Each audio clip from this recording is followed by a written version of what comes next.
Consent is when two people agree to have sex. Consent is a yes. It's a question. Consent is when both of them agree to have sex.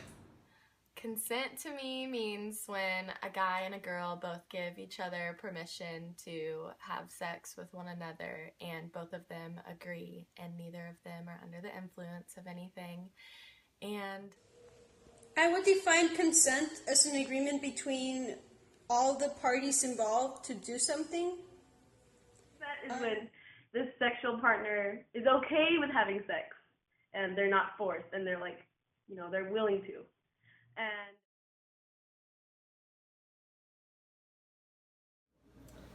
Rape is when a man attacks a woman to have sex with her. That's when two people, when one of them does not give their consent and they have sex unwillingly. rape to me means when someone forcefully pushes sex on the other person and one of them doesn't agree. Rape is when someone does something sexual to you against your will.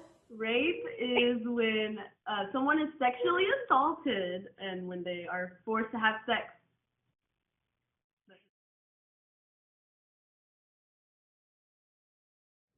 I think probably about 1 in 20 women on college campuses get raped.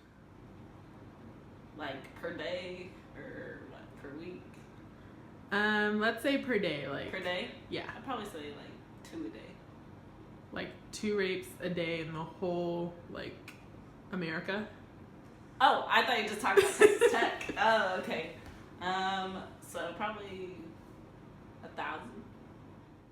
About 1 out of 4 college kids on campus get raped. I think it depends on the college, how many attacks there are. I don't know. If I had to guess, I would say like 2%. I think that lots of college students, or just, college students are raped, like maybe 15% of the student population get raped.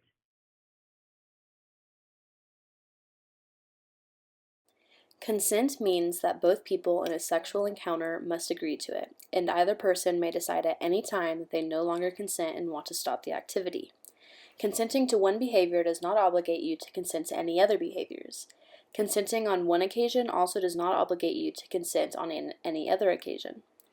The easiest way to determine if a person wants to give consent is simply to ask. This eliminates the uncertainty of guessing and trying to interpret signals. Rape is defined as sexual contact or when penetration is achieved, without consent or with the use of physical force when the victim is mentally impaired or physically impaired, or when a person is asleep or unconscious.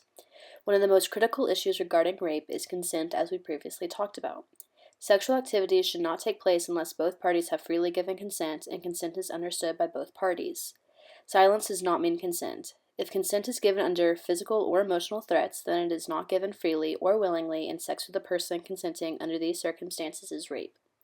If someone is impaired due to alcohol or drugs, that person is deemed incapable of consenting, and sex with that person is rape, even if the impaired person says yes.